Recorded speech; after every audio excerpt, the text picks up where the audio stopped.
Well, they were worse maybe an hour ago, but I say that, and then, of course, they'll pick up once again. It certainly has been a blustery morning out here in this community that was really just devastated by that fire last week. We were right along the 5 freeway. I don't know if you can see a little bit of the burn scar over there over my shoulder where the fire tore through here not too long ago. But just so you know, the Saddle Ridge fire is still burning, and with these winds picking up, that is creating some problems, or at least some concerns for firefighters, to say the least. Firefighters continue to negotiate rugged terrain to increase the containment lines with the Saddle Ridge fire. In all, it's burned about 8,800 acres or so. It is 72% contained this morning.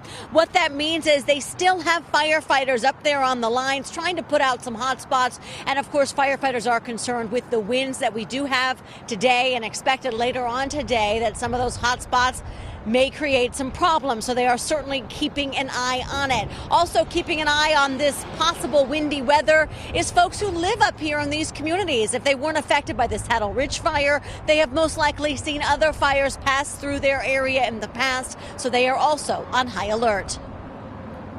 I am extra vigilant, very much so. We all are. I mean, I've been through them before here, where I had to evacuate.